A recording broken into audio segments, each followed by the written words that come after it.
Hi friends, welcome back to our channel. അപ്പോൾ നമ്മുടെ part 8 വീഡിയോയിലേക്ക് എല്ലാവർക്കും സ്വാഗതം. പാർട്ട് 8 വീഡിയോയിൽ മെയിൻ ആയിട്ട് നോക്കുന്നത് നമ്മുടെ ഹെഡ്ലാമ്പിന്റെ റിസ്റ്റോറേഷൻ ആണ്. ഹെഡ്ലാമ്പിന്റെ റിസ്റ്റോറേഷന് മുമ്പ് നിങ്ങൾ ഈ ഒരു ചാനൽ ആദ്യമായിട്ടാണ് കാണുന്നതെന്നുണ്ടെങ്കിൽ ഇതിനു മുമ്പ് കുറച്ച് വീഡിയോസ് അപ്ലോഡ് ചെയ്തിട്ടുണ്ട്. നിങ്ങൾ അതെന്തായാലും ഒന്ന് പോയി കണ്ടിട്ട് വരാം. കാരണം എന്നാലും നിങ്ങൾക്ക് ഇത് കറക്റ്റായിട്ട് മനസ്സിലാവുള്ളൂ.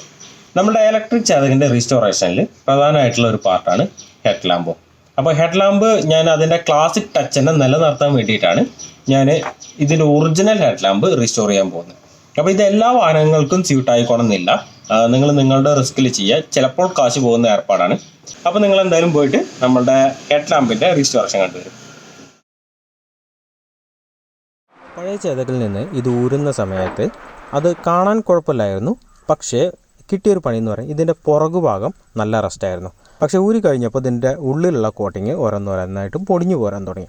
അത് ജസ്റ്റ് ഒരു പെയിൻറ്റ് വെച്ചിട്ട് ചെയ്ത രീതിക്കുള്ള കോട്ടിങ് ആയിരുന്നു. നമ്മളിനി അത് മാറ്റിയിട്ട് ഇതിനെ നിക്കിൾ പ്ലേറ്റിംഗ് ചെയ്യാൻ പോകണം, അല്ലെങ്കിൽ ഇലക്ട്രോ പ്ലേറ്റിംഗ് ചെയ്യാൻ പോകണം. അപ്പോൾ എത്രത്തോളം ബ്രൈറ്റ് ആയിരിക്കും, എങ്ങനെയാണ് കാര്യങ്ങളൊന്നും അറിയില്ല. അതിൻ്റെ മുന്നോടിയായിട്ട് നമ്മൾ ആദ്യമായിട്ട് ഇതിൻ്റെ ഉള്ളിലുള്ള പഴയ ഒരു കോട്ടിങ് കളയാണ് ചെയ്തത്. പഴയ കോട്ടിങ് കളയാൻ ചെയ്തിട്ടുള്ളത് നമ്മുടെ മുൻപത്തെ വീഡിയോസിലൊക്കെ ആംഗിൾ ഗ്രൈൻഡർ വെച്ചിട്ട് ഒന്ന് ഗ്രൈൻഡ് ചെയ്തെടുത്തില്ലേ, ആ സെയിം രീതി തന്നെയാണ് ചെയ്തിട്ടുള്ളത്. ഉൾഭാഗം ഒന്ന് വയർ വീൽ വെച്ചിട്ട് ജസ്റ്റ് ഗ്രൈൻഡ് ചെയ്തെടുത്തു. അങ്ങനെ ഗ്രൈൻഡ് ചെയ്തപ്പോൾ പറ്റിയൊരു ഫാൾട്ട് എന്താണെന്ന് വെച്ച് കഴിഞ്ഞാൽ അടുത്ത ദിവസം തൊട്ട് അത് തുരുമ്പ് പൊടിയാൻ തുടങ്ങി. അപ്പോൾ ഇത് പെട്ടെന്ന് തുരുമ്പിക്കുന്ന ഒരു സംഭവമാണെന്നുള്ളത് എനിക്കറിയില്ലായിരുന്നു. എന്തായാലും നല്ല രീതിക്ക് തന്നെ തുരുമ്പ് പൊടിയാൻ തുടങ്ങി. ഇനി നമുക്ക് എന്തായാലും ഇതിനൊന്ന് പോളിഷ് ചെയ്യാൻ കൊടുത്തു നോക്കാം. നമ്മൾ ഇലക്ട്രോപ്ലേറ്റ് ചെയ്യാൻ വേണ്ടിയിട്ട് അല്ലെങ്കിൽ നിക്കിൾ ചെയ്യാൻ കൊടുത്ത സാധനം ഏകദേശം 3ാമത്തെ ദിവസമാണ് നമ്മളെ കയ്യിൽ കിട്ടിയിട്ടുള്ളത്. കുഴപ്പമില്ല എന്ന് എനിക്ക് പറയാനുള്ളൂ. കാരണം അത്ര പെർഫെക്റ്റ് എന്നൊന്നും ഞാൻ പറയുന്നില്ല. എങ്കിലും കമ്പാരിറ്റീവ്ലി നമ്മളുടെ കഴിഞ്ഞത് കണ്ടതാണല്ലോ ഏത് അവസ്ഥയിലാണ് ഉണ്ടായിരുന്നത് എന്നുള്ളത്. അപ്പോൾ അതിനെക്കാട്ടിലും ബെറ്റർ ആയിട്ടുണ്ട്. കുഴപ്പമില്ലാത്ത രീതിക്ക് റിഫ്ലക്റ്റ് ചെയ്യുന്നുണ്ട്. നമുക്ക് ആദ്യം ഇതിൻ്റെ ഉള്ളിലുള്ള ഈ കുറച്ച് കൈകൊണ്ട് തൊട്ട പാടുകൾ കാര്യങ്ങളൊക്കെ ഉണ്ട്, അതെല്ലാം ഒന്ന് തുടച്ച് കളഞ്ഞതിന് ശേഷം നമുക്ക് ആദ്യം ഇതിനെ ഗ്ലാസ് വെച്ചൊന്ന് ഒട്ടിച്ചേക്കാം.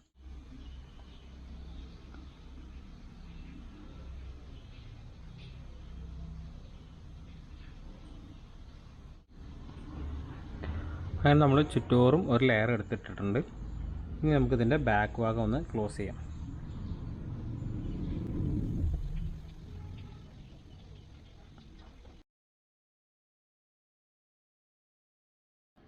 അങ്ങനെ ഇതിനെ ഡീറ്റെയിൽ ആയിട്ട് ഒട്ടിച്ചെടുത്തിട്ടുണ്ട്.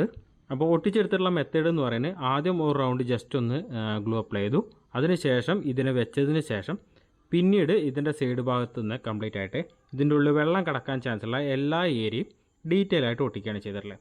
അപ്പോൾ ഒട്ടിക്കാൻ വേണ്ടിയിട്ട് യൂസ് ചെയ്തിട്ടുള്ളത് ഇതാ ഈ ഒരു പശയാണ്.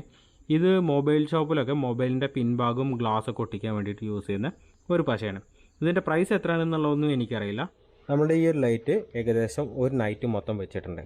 ഒരു നൈറ്റ് എന്ന് പറയുന്നത് ഞാൻ 8 മണിക്ക് വെച്ചിട്ട് ഒരു 10 മണി ആവുന്ന വരേക്കും ഞാനിത് വെച്ചിട്ടുണ്ട്. 10 മണിക്കാണ് ഞാനിത് എടുക്കുന്നത്. അപ്പോഴേക്കും അത്യാവശ്യം നല്ല രീതിക്ക് തന്നെ ഈ സാധനം ഡ്രൈ ആയിട്ടുണ്ട്. ഇനി നമുക്ക് ഇതിൽ അവിടെ ഇവിടെ കോലിച്ചിട്ടുള്ളത് ഏകദേശം ഒരു ബ്ലേഡ് വെച്ചിട്ട് ഇതേപോലെ അങ്ങ് കട്ട് ചെയ്തെടുത്ത് കഴിഞ്ഞാൽ ഒന്നും കൂടി പെർഫെക്റ്റ് ആയി കിട്ടും.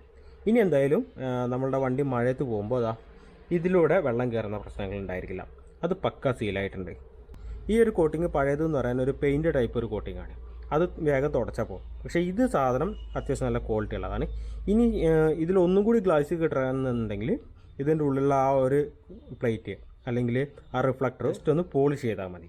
അപ്പോൾ പോളിഷ് ചെയ്യുമ്പോൾ ഒന്നും കൂടി ബ്രൈറ്റ് ആയിട്ട് കിട്ടും. ഏകദേശം നമ്മൾ ഇത് പക്കാ നീറ്റായിട്ട് കിട്ടിയിട്ടുണ്ട്. കണ്ടോ, ഞാനൊരു 100% സാറ്റിസ്ഫൈഡ് ഒന്നുമല്ല, എങ്കിലും ഓക്കെ ഒരു 90%ഓളം സാറ്റിസ്ഫൈഡ് ആണ്. കാരണം ഈ ഒരു ഇത് നിലനിർത്താനുള്ള ഒരു റീസൺ ഞാൻ പറഞ്ഞുതരാം. അതിനു മുമ്പ് ഞാൻ ഇതിൻ്റെ ലൈറ്റും കൂടി ഒന്ന് കാണിച്ചു തരാം. അപ്പോൾ ഇതാണ് ഇതിൽ വരുന്ന സ്റ്റോക്ക് ബൾബ്. ഇതുണ്ടോ, ഇത് ഹാലജൻ ബൾബ് തന്നെയാണ് വരുന്നത്. 3530 നോർമൽ സ്റ്റോക്കിൽ വരുന്നതാണ്. അതുപോലെ തന്നെ ഇതിൻ്റെ മോഡേൺ ആയിട്ടുള്ള ഇപ്പോൾ ഇറങ്ങുന്നത് M5 എന്ന് പറയുന്ന ഈ ഒരു സംഭവം. ഇത് കണ്ടോ ഈ ഒരു രീതിക്കാണ് ജസ്റ്റ് രണ്ടും ഒന്ന് ഇട്ട് നോക്കാം. അപ്പോൾ ഇടുന്നതിന് മുമ്പ് ഇത് കണ്ടോ, ഈ ഇതിൻ്റെ കാല് ശ്രദ്ധിച്ച് കഴിഞ്ഞാൽ മനസ്സിലാവും. ഒരു സൈഡിലുള്ളത് വീതി കൂടുതലും ഒരു സൈഡിൽ വീതി കുറവാണ്. അതേ മോഡൽ തന്നെയാണ് ഇവിടുത്തെ കട്ടിങ്ങും വരുന്നത്. അപ്പോൾ ആ ഒരു ഇത് പ്രോപ്പറായിട്ട് നിങ്ങൾ നോക്കുക. ജസ്റ്റ് ഒന്ന് പ്രസ് ചെയ്യുക, തിരിക്കുക. സത്യത്തിൽ ഇതിൻ്റെ ഗ്ലാസ്സുമേ പിടിക്കാൻ പാടില്ല. കാരണം ഈ ഒരു സ്റ്റിക്കർ അല്ലെങ്കിൽ ഈ ഒരു പശ ചിലപ്പോൾ പോരാൻ ചാൻസ് ഉണ്ട്. പക്ഷേ ഈ ഒരു ബൾബിന് വേറെ എങ്ങനെ ചെയ്യുന്നുള്ളത് എനിക്കറിയില്ല. അതുകൊണ്ടാണ് ഞാനിപ്പോൾ ഇങ്ങനെ യൂസ് ചെയ്തിട്ടുള്ളത്. ഓക്കെ, നമുക്കിത് ജസ്റ്റ് ഒന്ന് വെച്ച് നോക്കുന്നേ ഉള്ളൂ. എന്നാണോ, ഇതിൻ്റെ ക്ലിപ്പ് കാര്യങ്ങളൊന്നും ഇട്ടില്ല. ഈ ഒരു ഹെഡ് ലാമ്പിൽ ഈ ഒരു ബൾബ് ഇടുന്ന സമയത്താണ് അത്യാവശ്യം നല്ല ഭംഗിയായിട്ട് നിൽക്കുന്നത്. ഞാൻ മറ്റേ ബൾബ് കൂടി ഇട്ട് കാണിച്ചു തരാം. ഇതിൻ്റെ എന്തായാലും കാലിൽ പിടിക്കാനുള്ള ഒരു ഗ്യാപ്പ് ഉണ്ട് കേട്ടോ. ഓക്കെ, ഉണ്ടോ? ഈ ഒരു ബൾബ് ഇതിലേക്ക് വരുന്ന സമയത്ത് പ്രത്യേകിച്ച് നമുക്കൊന്നും കാണുന്നില്ല. അതായത് എന്തോ ഒരു സംഭവം കുറവുള്ള പോലെ ഒരു ഫീലാണ്. ഓക്കെ, അപ്പോൾ നമുക്ക് സത്യത്തിൽ ഇവനെ തന്നെ കണ്ടിന്യൂ ചെയ്യാം. ഇതായിരിക്കും നമുക്ക് ഒന്നും കൂടി ബെറ്റർ ആയിട്ടുള്ള ഒരു ബൾബ് വരുന്നത്. കാരണം ഇതിൻ്റെ ഉള്ളിൽ കുറച്ച് എന്താ പറയുക, എന്തെങ്കിലുമൊക്കെ ഉണ്ട് എന്നുള്ള ഒരു ഫീല്. ഇനി നമുക്ക് ചെയ്യാനുള്ളത്, ഇതിന് ശരിക്കും ഒരു റബ്ബർ ബീഡിങ് ആവശ്യമുണ്ട്. ആ റബ്ബർ ബീഡിങ് കിട്ടിയിട്ടില്ല. അത് നമുക്ക് ലാസ്റ്റ് ടൈമിൽ ഇത് ഫിറ്റ് ചെയ്യുമ്പോൾ നമുക്കത് നോക്കാം. അപ്പോൾ ഇതാണ് നമ്മളുടെ പഴയ റിങ് വന്നിട്ടുള്ളത്. പഴയത് എന്തായാലും ഞാൻ മാറ്റാൻ വെച്ചിരിക്കുകയാണ്, കാരണം ഇവിടെയൊക്കെ തുരുമ്പാണ്. അപ്പോൾ ഇനി ഞാൻ എന്തായാലും ഈ ഒരു ക്രോമിയം ഫിനിഷിങ് ഞാൻ കണ്ടിന്യൂ ചെയ്യുന്നില്ല. ഇത് കണ്ടോ, ഇപ്പോൾ നമ്മൾ ആ പശയുടെ ഭാഗങ്ങൾ ചെറുതായിട്ടേ കാണുന്നുള്ളൂ. ഇതിൻ്റെ ഉള്ളിൽ ഇതിൻ്റെ ആ റബ്ബർ ബീഡിങ് കൂടി വരികയാണെന്നുണ്ടെങ്കിൽ പ്രോപ്പറായിട്ട് സാധനം നിൽക്കും. ഉണ്ടോ? പിന്നെ ഇത് നിങ്ങൾ ചെയ്ത് നോക്കണം എന്ന് ഞാൻ പറയില്ല. അതിനുള്ള റീസൺ എന്ന് പറയാൻ, ഇത് പുതിയത് വാങ്ങുന്നതിനെക്കാട്ടിലും എക്സ്പെൻസാണ്. ഇതിൻ്റെ കോട്ടിങ്ങിന് ചെയ്യാൻ വേണ്ടിയിട്ട് ഏകദേശം 130 രൂപ എനിക്ക് വന്നിട്ടുണ്ട് ഈ ഇലക്ട്രോ പ്ലേറ്റിങ്ങിന്. പിന്നീട് ഇതിൻ്റെ പശയ്ക്ക് എന്തായാലും ഒരു 100 രൂപയുടെ മുകളിൽ വരും. ഇത് നമ്മളൊരു ഫ്രണ്ട് തന്നതാണ്. നമ്മളുടെ ചാനലിൽ ഒരു പച്ച ജിപ്സിയുടെ റിവ്യൂ അല്ലേ, അവൻ്റെ മൊബൈൽ ഷോപ്പിൽ നിന്ന് എടുത്തുകൊണ്ട് വന്നതാണ്. ഇത് മൊബൈലിൻ്റെ ബാക്ക് ഭാഗവും അതുപോലെ ഡിസ്പ്ലേ ഒക്കെ ഒട്ടിക്കുന്ന ഒരു ഗമ്മാണ്. അപ്പോൾ ഇതിനെല്ലാം കൂടി ഏകദേശം എന്തായാലും ഒരു 300 രൂപയുടെ റേഞ്ച് വരും. ഞാനിത് ചെയ്യാനുള്ള റീസൺ എന്ന് പറഞ്ഞാൽ, ഇത് എക്സ്പോർട്ട് ക്വാളിറ്റി ചേതക്കിന് മാത്രമാണ് ഈ ഒരു ടൈപ്പ് റിഫ്ലക്ടർ വന്നിട്ടുള്ളത്. അപ്പോൾ ഇത് അതേപോലെ നിലനിർത്താൻ വേണ്ടി മാത്രമാണ് സത്യത്തിൽ ഞാൻ ഈ ഒരു മെത്തേഡ് ചെയ്തിട്ടുള്ളത്. അല്ലാതെ ഇതിൽ പ്രത്യേകിച്ച് ഒരു ബെനിഫിറ്റും ഇല്ല. പിന്നീട് നമുക്ക് ഈ ഒരു ബൾബ് നമ്മളുടെ വണ്ടിയിൽ എന്ന് പറഞ്ഞാൽ കുറച്ച് ഓവറാണെന്ന് പറയാനുള്ള റീസൺ, നമ്മളുടെ വണ്ടി ഇലക്ട്രിക്കാണ്. അപ്പോൾ ഇലക്ട്രിക്കിൽ മാക്സിമം നമ്മളുടെ ചാർജ് നമ്മളുടെ മോട്ടറിലേക്ക് കൊടുക്കുകയാണ് നമുക്ക് ആവശ്യം. അപ്പോൾ ഈ ഒരു ബൾബ് എന്ന് പറഞ്ഞാൽ 35-30 അത്രയും വാൾട്ട് കൂടി നമുക്കതിൽ കുറയുക ചെയ്യാം. അപ്പോൾ ഇതിലും കുറഞ്ഞ LEDs ഏതെങ്കിലും നമുക്ക് നോക്കണം.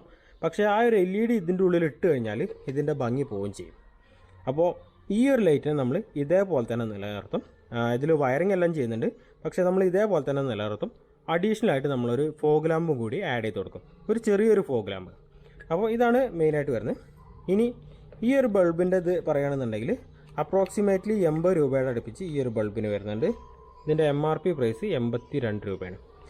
ഇനി ഞാൻ നിങ്ങൾക്ക് മറ്റൊരു സംഭവം കൂടി കാണിച്ചു തരാം.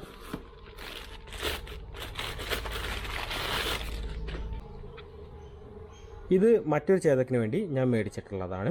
അപ്പോൾ ആ ഒരു ചേതക്കിലേക്ക് വെക്കുന്നതിന് മുമ്പ് ഞാൻ ജസ്റ്റ് ഒന്ന് റിവ്യൂ പർപ്പസിന് വേണ്ടി എടുത്തതാണ്. ഈ ഒരു ടൈപ്പ് ബ്ലാക്ക് സംഭവമാണ് നമ്മൾ ചെയ്യാൻ ഉദ്ദേശിക്കുന്നത്. അപ്പോൾ ഇത് ഈ ഒരു ഇതിലേക്ക് വരുമ്പോൾ കുറച്ചും കൂടി ഭംഗി ഉണ്ടാവും എന്നുള്ളത് ഞാൻ വിചാരിക്കുന്നത്. പിന്നെ ഇത് ഞാൻ ഇതുവരെ വെച്ച് നോക്കിയിട്ടില്ല. നമുക്ക് ജസ്റ്റ് ഒന്ന് ലൈറ്റ് ഒന്ന് വെച്ച് നോക്കാം. ഓക്കെ, ഇതിനു വേണ്ടി വാങ്ങിയിട്ടുള്ള ബൾബാണ് ഞാൻ സത്യത്തിലേത്. കാരണം കുറച്ച് മോഡേൺ ആയപ്പോൾ ഈ ഒരു സംഭവം ഇതിൻ്റെ ഉള്ളിലേക്ക് അത്യാവശ്യം നല്ല ഭംഗിയുണ്ട്. കാരണം ഇതിൻ്റെ ബാക്കിലെ കോട്ടിങ്ങും കാര്യങ്ങളൊക്കെ ആ ഒരു രീതിക്കാണ് വരുന്നത്. കണ്ടോ, നമ്മളിതിൻ്റെ ബൾബ് ഇട്ടിട്ടുണ്ട്. ബൾബ് ഇട്ട് കഴിഞ്ഞാൽ ഓട്ടോമാറ്റിക് ഈ ഭാഗങ്ങളൊക്കെ പ്രോപ്പറായിട്ട് ടച്ച് ആയിട്ടിരിക്കും. അപ്പോൾ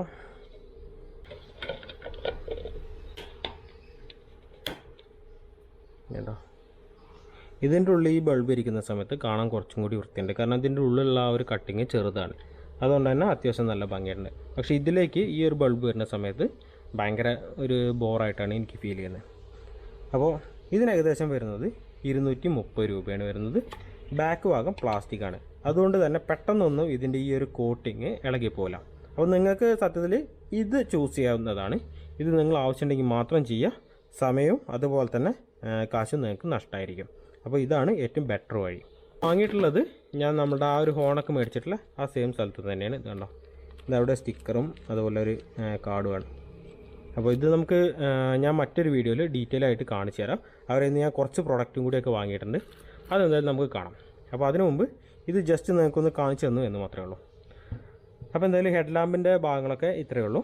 നിങ്ങൾക്ക് ഇഷ്ടപ്പെട്ടു എന്ന് ഞാൻ വിചാരിക്കുന്നു. ഇഷ്ടപ്പെട്ടാൽ ലൈക്ക് ചെയ്യുക, ഷെയർ ചെയ്യുക, സബ്സ്ക്രൈബ് ചെയ്യുക. നമ്മളുടെ ചാനലൊന്ന് സപ്പോർട്ട് ചെയ്തേക്കുക.